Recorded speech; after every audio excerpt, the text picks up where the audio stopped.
Before we get to Reggie Miller, McLovin has a hot take. Not really that hot. Yeah, it is. I'm telling you, there's about 400 blogs on The Ringer about this topic that the Warriors are better without Durant because they move the ball better. They look like the old Warriors as compared to the 2016 Thunder with Durant. You said that the Warriors are marginally better. Yeah, they're just a little bit with better. Durant in the lineup. Yeah, just a little bit better, especially in the playoffs. But during the regular season, they're about exactly the same. The best player in the NBA does not help his team, is what you're saying. Yeah, I'm not necessarily declaring him a strong best player in the NBA. Okay, one of the top 3 players in the game, top 5 players, doesn't help his own team. Okay, you know what I mean, though. He sucks the energy out of that whole offense. They look like the Thunder. Let me bring in Reggie Miller, the Hall of Famer. Reg, what do you think of McLovin's hot take? First of all, what the heck is McLovin smoking? Is he absolutely crazy? Here's the thing. In playoff basketball, and the reason why the Warriors look so good during the regular season is it's one game and you move on. You're traveling and you're on to the next city, on to the next team. Come playoff basketball, possessions and the game slows down. You get locked into a rhythm. So you've got to have players that can create their own offense. We saw that case in point, Damian Lillard, game winner from 37 foot, game winner last night by Kawhi Leonard, game winner by C.J. McCollum, clear out, one-on-one isolation basketball. You've got the best one-on-one player, in my opinion, in Kevin Durant. He absolutely makes the Golden State Warriors unbelievably difficult to defend come playoff basketball. Yeah, for a game, we saw that against the Houston Rockets in Game 6, the old Warriors and ball movement and everyone contributed. But every game, every situation is going to be different. And now that you're moving on, the more you move on, the better the teams are defensively. So you've got to have a guy you could just throw the ball to on the block, mid-range, and let him go to work. And that's what Kevin Durant brings. McLovin, would you like to respond to Reggie Miller? What does Reggie know? I mean, he only played. What? Did the Warriors look better against the Rockets without him? But what I will say is I don't think if the Rockets first of all, I can't believe the goose job that they pulled in Game 6. If they would have won Game 6, I really would have thought they would have won Game 7 back in the Bay Area without KD.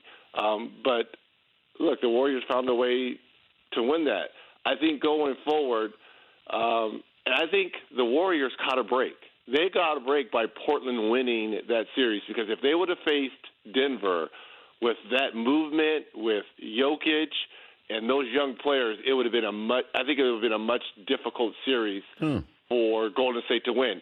Now they're almost playing like the Rockets 2.0 again. You've got 2 players, McCollum and Lillard, one-on-one isolation basketball right in front of you.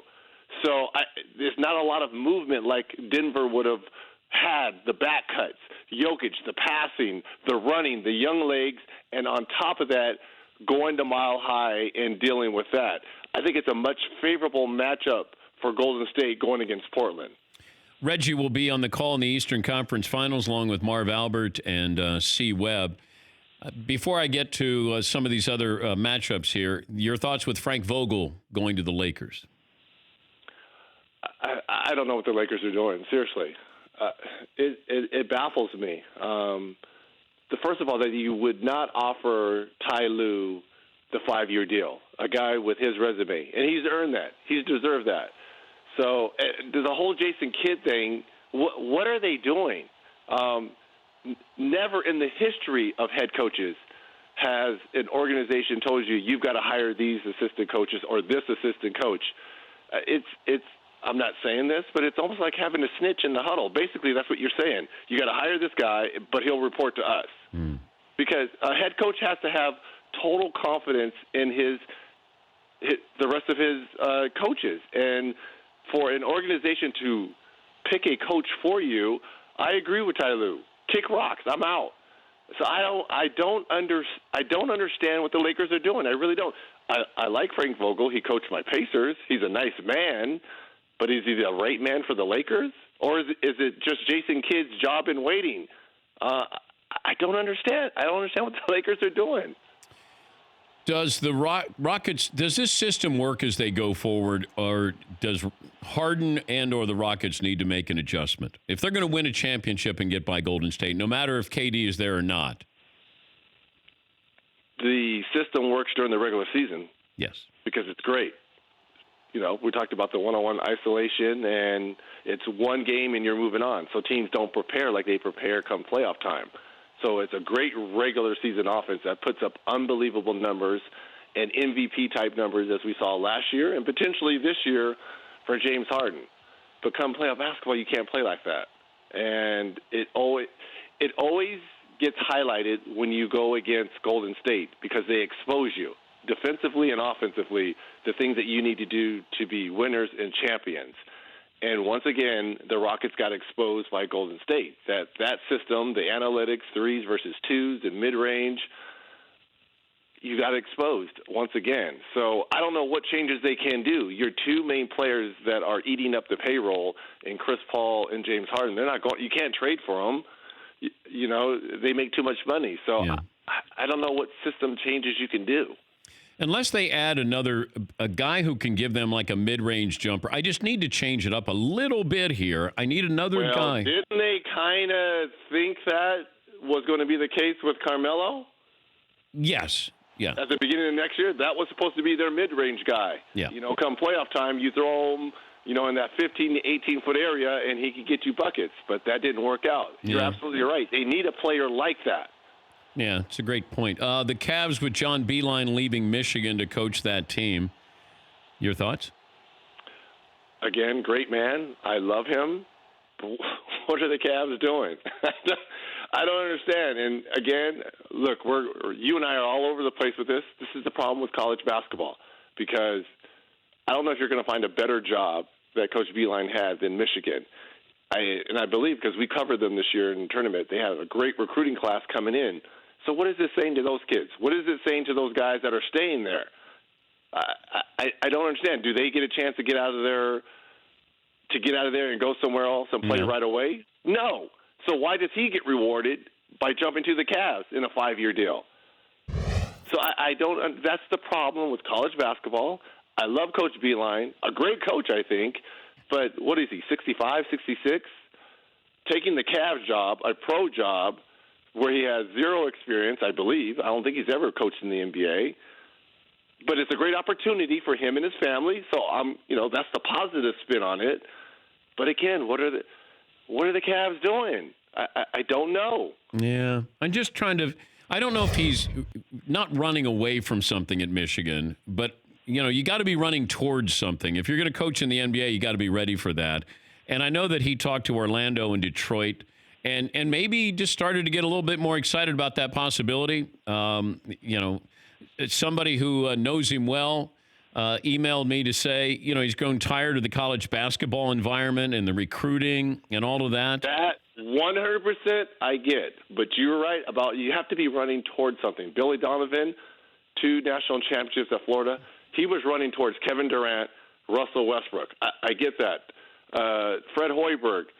Success at Iowa State, but he was running towards, he was with Minnesota for a long time as an administrator and general manager, and then running towards that head coaching job with Chicago. That's an attractive job. Beilein, I mean, you've been to back-to-back Final Fours, I believe, or success at Michigan. You're running towards the Cavs? That's what you're running for? Okay, what's a better job today, Cleveland or the Lakers? It's still Lakers, obviously, with LeBron. Come on. Well, you don't know what's going to happen tomorrow night in the lottery. I have no – you think the Lakers are going to get Zion? No. You think Cleveland's going to get Zion? Well, if they do – I think Cleveland's luck of number 1 picks is about ready to run out. Okay. Kyrie, LeBron, Bennett – it's over. Okay. Their run of picks. But Reg, I could be wrong, but I think it's over. If Cleveland wins, New York is getting that pick. If Cleveland wins the lottery, what's a better job on Wednesday, the Lakers or the Cavs? Still the Lakers. Okay. Zion is unproven. As great as he is, he's going to fill seats. I get that, but I still have LeBron James. Yeah. Kyle Kuzma. No, it's the Lakers. I got the brand. Okay. I got the brand. Here was one thing I was wondering, and I threw this out the other day, and people aren't even, it's not even registering with them. What if I said you could have Blake Griffin's numbers attached to Zion Williamson? Would you sign up for that now? I mean, it's 25 and 10. I feel like that people will be disappointed if he's a 25, because if I say, oh, he could be the next Blake Griffin. No, we want him to be the next Charles Barkley or LeBron James. He might be the next Blake Griffin, Reg. I like Blake's numbers. What's wrong with Blake's numbers? Nothing. 25 and 10? Blake gives you buckets, too. I'll take Blake's game. If Zion Williamson, at the end of his career, has Blake Griffin's numbers and game and can face you up, and can knock down threes, and you can put him on the block and the athleticism, absolutely I will take that. People need to stop, because Charles was a freak of nature at 6'4". There will never be another Charles Barkley at 6'4" that can dominate a game at that size, rebounding, block shots, handle the basketball, and give you buckets. So to classify Zion and Charles, that's doing a disservice. But if he has Blake's numbers, absolutely a perennial all-star. Now he was the face of the Clippers, and now is the face of the Pistons. And what he showed me, because we called that game, him playing hurt, this dude, to me, goes to another level, man. Because he didn't have to play in those two games with that leg and shouldn't have been playing. But he saw the writing on the wall and went out there and gave it the old college try and got a double-double versus, in my opinion, calling it now, possibly the world champs in Milwaukee. He goes up another level. Wait. You got Milwaukee? You and Barkley got Milwaukee winning it all. Man, I got the writing's on the wall, man. They're deep. And this dude, Giannis, man, I want you guys to watch closely because his eyes, he has a tiger lion look in his eyes on every player, on every possession, on every play. I'm looking at everyone else's eyes, maybe Kevin Durant and Kawhi at times. But this dude is playing desperate, and he's playing desperate, and his team is playing desperate. And they're not hurt. They have depth. They're well coached. It's going to take a lot for Toronto to beat them. Toronto can beat them, but it's going to take a lot. And especially, I called this before the Kevin Durant injury, just because they have so many weapons. He could play 10 people.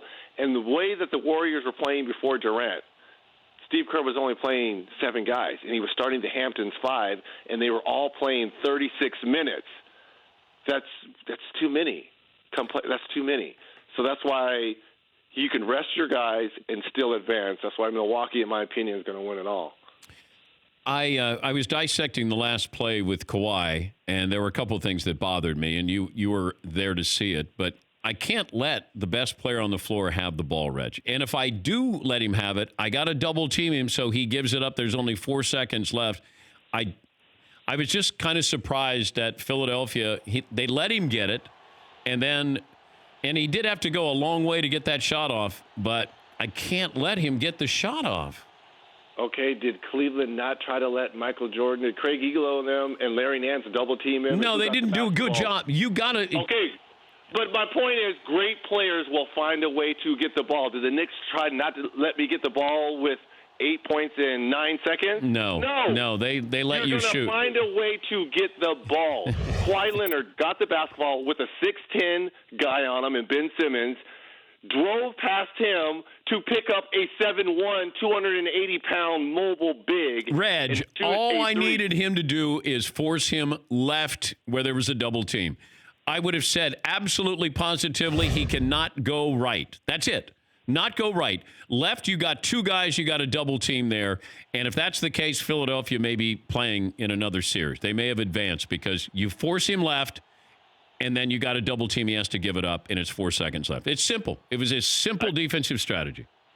But young, inexperienced team that hasn't been in that situation. I know. But you cannot say that's terrible defense because he is dribbling around a 6'10" guy, and then he has to pick up a 7'1". He picks up a 7'1" guy, a couple dribbles, and shoots a unbelievable rainbow that has the touch of death on it. So, But we're looking at the result. We know the end result. I'm saying in the moment, double him, no, and then all of a sudden he makes the shot, which great players will find a way to get the ball. You can't say double him because I forced him into a double team, Reg. I forced him into the double team, and then he gives it up. And then if Kyle Lowry beats me, then I live with it. Then why didn't the Thunder run at Damian Lillard as he's walking the ball up just to get the ball out of his hands? I agree, Why don't they Reg. do that then? You Why tell didn't me. last night when C.J. McCollum had it going on and they dropped to a 1-4, why didn't someone run at C.J. McCollum? Reg, I should be coaching. I should be coaching the Lakers. Why didn't you? No, you should be coaching the Cavs because you're closer to Ohio and you're from Ohio. You should be the coach of the Cavs. I passed on that job, Reg. Oh. Wait, what's that music? Breaking news. Yes, it is. Yeah, it is. They only gave me, Reg, they only gave me a 3-year deal. That ain't right. No. That is not right, yeah. I want to be a player coach, too. Hey, have fun in the East there with Marv and C. Webb. And I look forward to checking in with you guys on the road during the series. This is going to be fun. It's going to be a fun series. Think about this. Giannis Antetokounmpo versus Kawhi Leonard. Seriously, does it get any better than that? It does, but No, it doesn't. Oh, Steph Curry versus Steph Curry? Yes! Really? Yes! Really? Yeah. No, we got the premier series. Thank you. Giannis versus Kawhi. First names only. Thank you, Reg. Thank you. That's Reggie Aloysius Miller Jr. III. For more Dan Patrick Show, tune into Audience Channel 239 on DirecTV. Stream for free on VR Live or download the Dan Patrick Show app.